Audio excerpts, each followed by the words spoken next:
Hello everyone and welcome back to Tyria. In this week's episode we are going to be going through the Beta Weekend Free announcements and the fact that we can now play the Sylvari and the Asura, and I'm also going to go over some changes they have made in the Beta Weekend Free with Vistas, I think they're called. And actually I'm just going to go over that now. Vistas are like waypoints and sort of points of interest, skill challenges, all the little map accomplishments you have to do, because once you complete all these map accomplishments, you get a reward at the end of the map. So it's a way of encouraging players to go out and explore different areas of the map, and they've added a new one in. So we used to having waypoints, points of interest, skill challenges, these little heart renown quests. We used to having all these different things, but they've got a new one called Vistas. Now Vistas is basically showing you the awesome artwork and the awesome scenery that is in Guild Wars 2. So you go to one of these Vistas, you're sort of activated, and usually there's a little, well, they were showing in the Asura video, which I'll show a little bit of later and I'll talk a little bit about after this. That basically they give you a cinematic view, a nice little pan round of, for example, a nice building that is very, very epic in architecture, or a nice landscape, and they'll basically pan around and show you the epicness of the game that you are exploring. So that is Vistas. We're going to be enjoying that, and of course that will give you a little bit of experience for your challenge that got you to that Vista. Maybe it was a jumping puzzle, maybe it was a normal puzzle, but somehow there's going to be a challenge behind getting to the Vista, and then once you get it, you get a little bit of a cinematic experience to enjoy the beauty of Guild Wars 2 in. So that's very exciting. They've also made a couple of other changes, but they go over these changes in a video that I have found. Well, I haven't found it, but you know, GameSpot basically did a walkthrough with Mike from ArenaNet. Now, I would say Mike's second name, but I have no idea how to pronounce it. Neither does the GameSpot guy, so if you go and watch the video, Mike pronounces it himself. But Mike from ArenaNet goes through the starting area of the Asura. Now later on I will try and show maybe 5 minutes or so of this video, but I don't want to get done for copyright issues. I mean, none of my videos earn me money.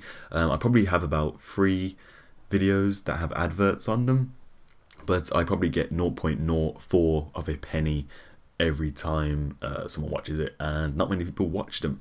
So basically, yeah, I don't monetize my videos until, yeah, but that's another subject. But yeah, but basically I don't gain any profit from it, so I shouldn't get this video taken down. So hopefully later on in this TNT episodes we will see some Asura gameplay, and that we are going to be looking forward to in the Beta Weekend Free. Also, Tyria, I'm going to commit to it every week now.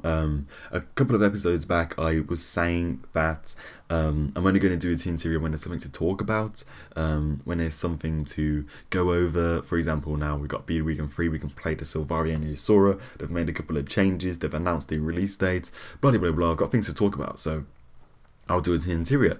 But a lot of people, I've been doing some digging on what people think of the Guild Wars 2 podcasts and sort of the concerns they have, and if Tyria was even considered to be a Guild Wars 2 podcast, which in some areas of the Guild Wars 2 community people have listed Tyria to be one. So that really does touch my heart, because that's what I wanted mainly from Philelic, if you like, was the Tyria idea, and the podcast and the website, which I haven't talked much about, but yes, there is a tyria.com website, which also has the blog and the podcast and what have you.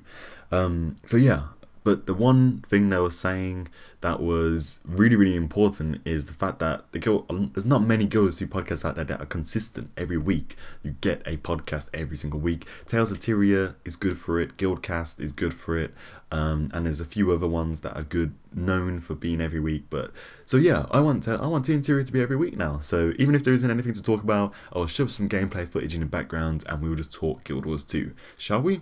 Yes, I think that'll be a very good idea. So also on the agenda is the Sylvari.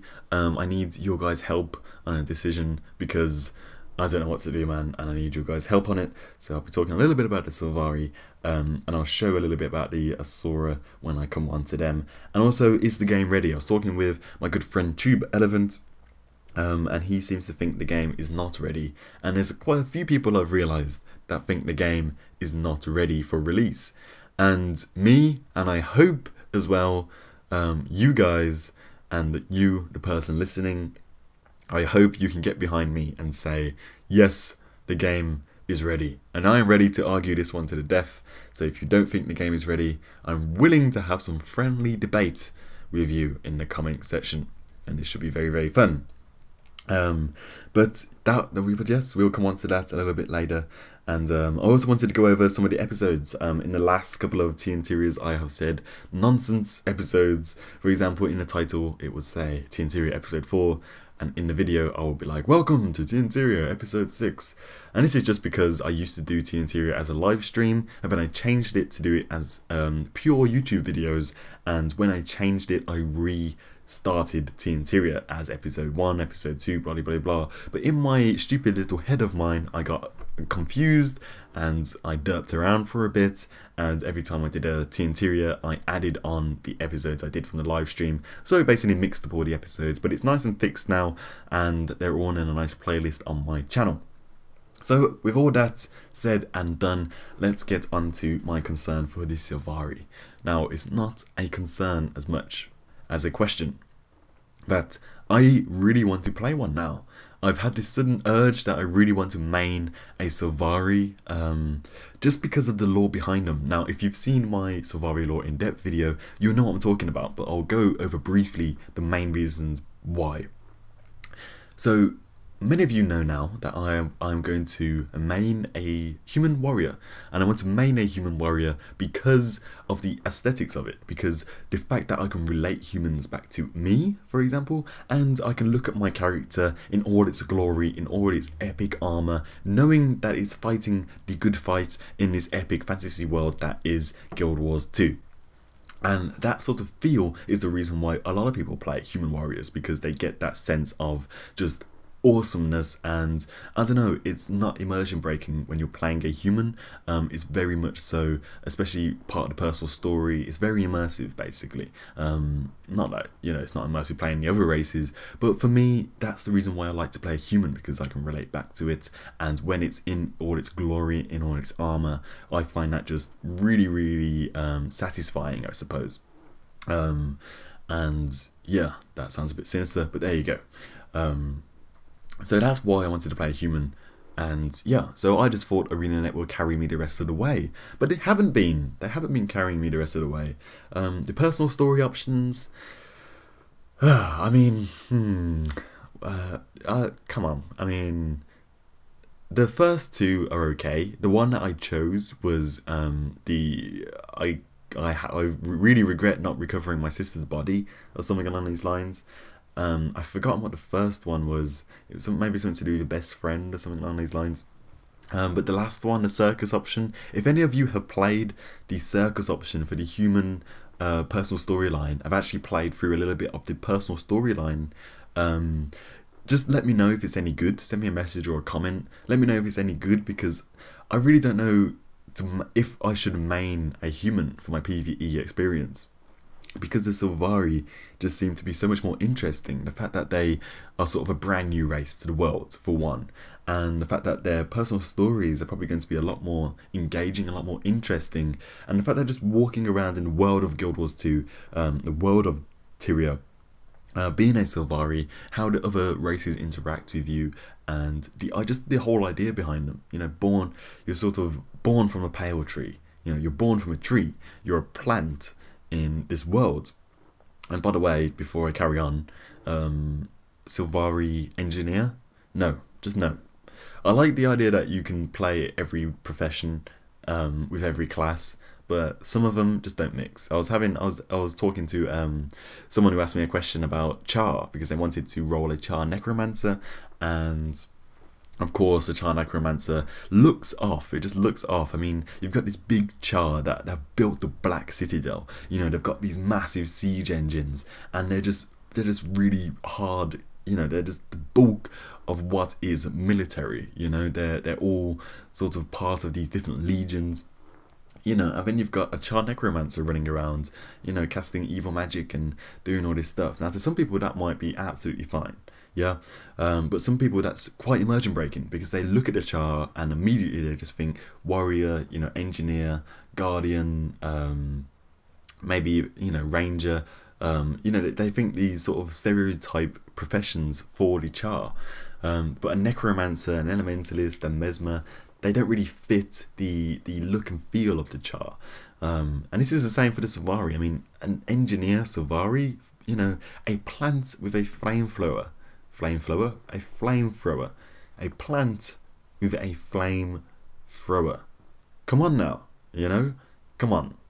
It's kind of like how arenanet say, well, we're not going to have it so you can, you know, we don't want the same skills underwater because it doesn't make sense. You know, how are you going to do a, you know, on ground effects, a spell underwater? You know, it has to be sort of like this orb, this 3D effect. But a Sylvari with a flamethrower, you know, it's balancing up those options, really. Come on now. If you agree with me, you know, then high five to you. But a lot of people, you know, I mean, being able to play all the different classes for all the different races is awesome. Don't get me wrong, but sometimes I do think there is a reason why other MMOs limit the amount of classes you can play for the different types of races. But yeah, but that's another point. But the Sylvari storyline, the fact that, yeah, you're born from a pale tree and you have this crazy interesting dream that sort of basically forms your personality as your Sylvari, and the fact that you're just a brand new race to Tyria, so that when you meet other races they will have this sort of quirkiness about you. I don't know, their story just seems a lot more interesting. I don't really want to go in depth on their story because I've already done a video about it. I don't know if you probably already know it, and yeah, so I just want, what do you think? Do you think I should just stick with my human as my main, or should I just go for a Sylvari? So I suppose it all depends on how important the personal story is and what I'm after in the game.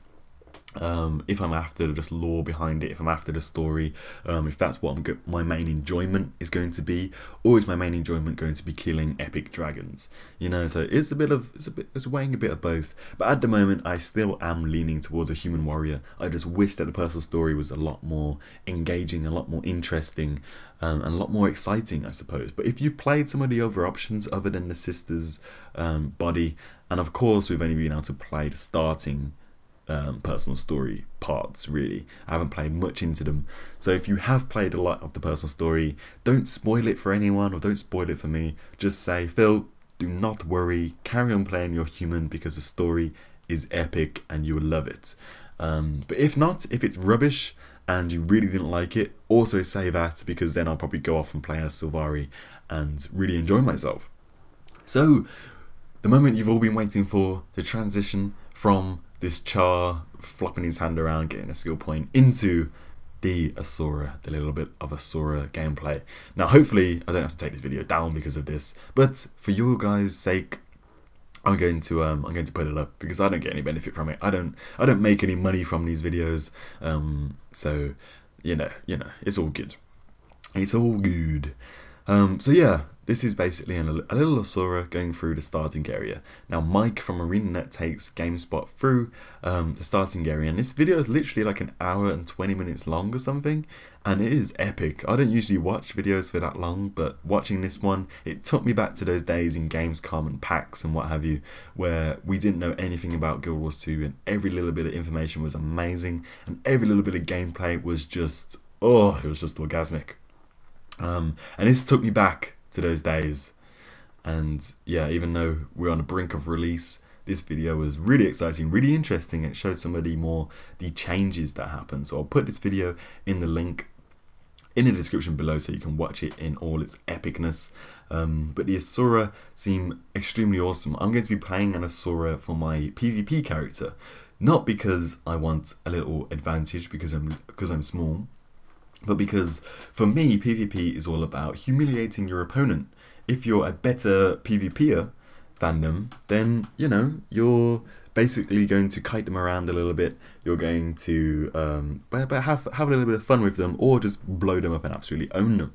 Now, if I think you're a little female Asura, then you know some people might get a little bit. You know, it's more satisfying for me You know, I always have to debate with myself whether to play a female character or not, because I know I have female listeners, and you'll probably be rolling your eyes around at me right now. But you know, playing this female character for a lot of people is a lot more satisfying. It's a lot more fun in some senses. But for me, it's always a male character for my main and a female character for my PvP side of things, if you like. And in Guild Wars 2, it's going to be the same. I'm going to be rolling a female Asura, and she is going to be awesome and epic. And I'm going to be rolling a thief as well. So I'm really looking forward to that. The animations are obviously awesome. He does show off the laugh animation at some point in this video, but when you go and watch it, you'll be able to see that. And it's just so good. But there's not much to say about them really. I did do another in-depth lore video on the Asura, and their story is awesome. But I don't really want a main one for my PvE character. I'm sure a lot of people out there are really looking forward to playing one. And yeah, I don't know. I've never really been a fan of maining a tiny race, if you like, in any MMO. If there's a tiny character race, I always like to see my gear, you know, shining on my character. You know, like really, like I said, with my human, standing there in all its glory, with all its epic gear on. If I'm Asura, even though people can expect you and, you know, look at your gear and they know what you're wearing, it doesn't look as good because they're smaller and the gear is not as big and bulky. So that's why, you know, I don't really like playing one as my main, but I will have one as my PvP character. And of course, since the game's going to be out, I will, as well as playing PvP, probably delve into their personal story as well, which is going to be really interesting. I sort of like the fact that the Asura are these hyper intelligent race. So yeah, I suppose the last thing I'll go on to and transition into here is the game ready? As I said at the start of the video, I have been talking to Tube Elephant, a good friend of mine and a fellow YouTuber, and he doesn't think the game's ready, and he has a couple of reasons for this, which some of you might agree with. Now this is because in the beta weekends we have been seeing a lot of bugs and a lot of almost game breaking bugs in some places. There's a bug of the auction house where you could basically triple your money for no good reason. You basically, it's something to do with, Tube did explain it to me, but I can't really remember, but it's something to do with if you buy X amount of these materials, you can sell it for 3 times more, even though you don't have that amount of materials. So I buy 10 pieces of wood, I'll be able to sell 30 pieces of wood on the auction house, even though I only have 10 pieces of wood in my inventory. So that's a bug, that's a bad bug, because if you times that by 3 million, you're making a hell of a lot of gold. So there's loads of little bugs and things that are wrong with the game at the moment.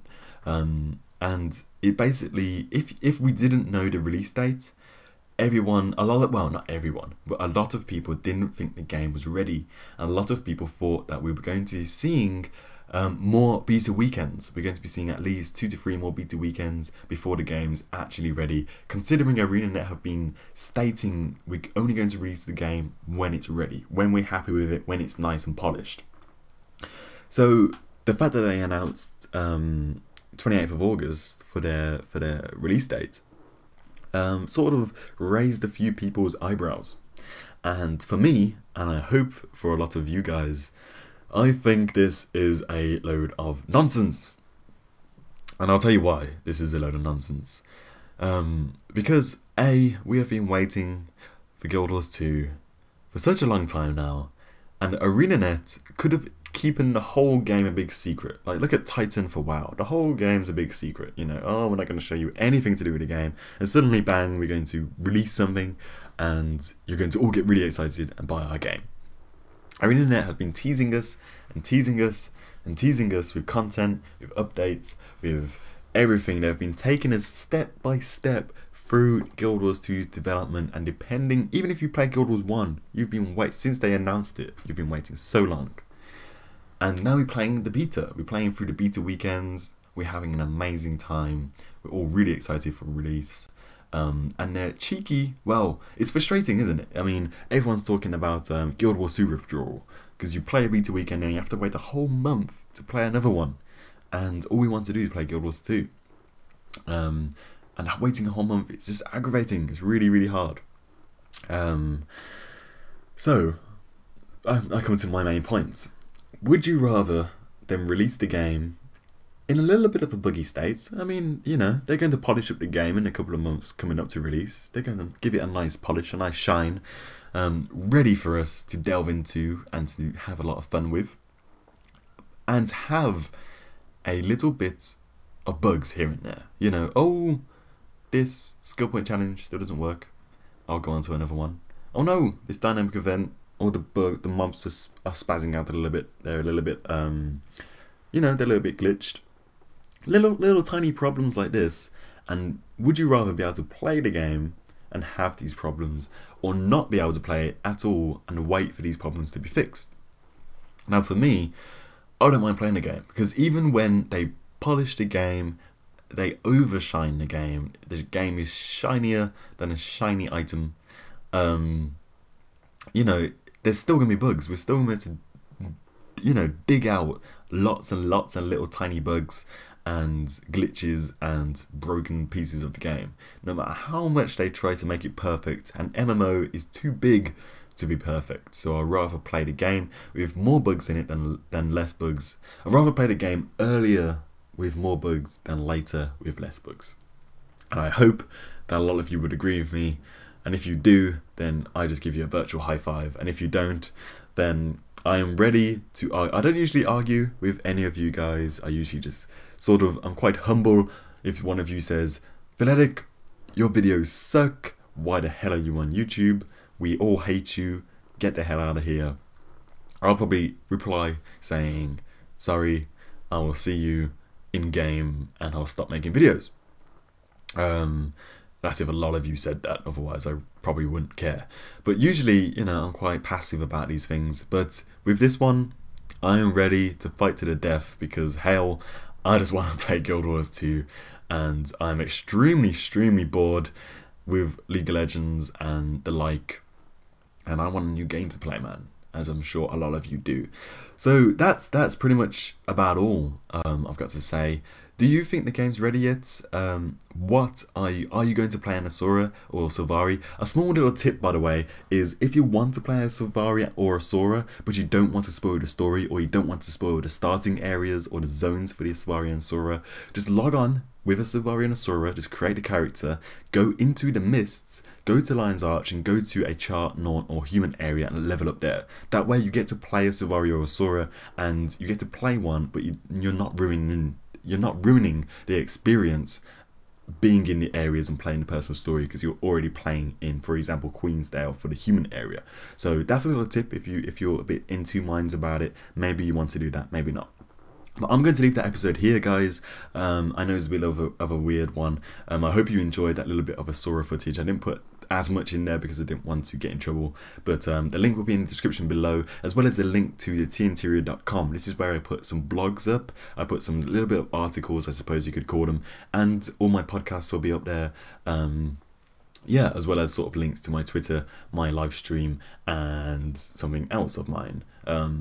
Yeah, but if you go and check that out, that'll be awesome. And guys, make sure you remember to tell me if you actually like these TNTrias, and if you want me to keep doing them every week. And I'll also carry on doing the state of the game, sort of maybe every month or so. So guys, thank you for watching. Hopefully I'll be able to pump out a lot more videos, because I'll be actually be able to play in this beta weekend free. And as you know, I've missed beta weekend 2, and I've missed that latest stress test we've had. So I've had some trouble uploading a lot of videos because I haven't had a lot of footage. And the footage for this in the background is done by I've forgotten his name, I can't pronounce it anyway, so it would be on the screen. His channel will also be in the link in the description if you want to see some more awesome char footage. But guys, with that all said, I will see you all next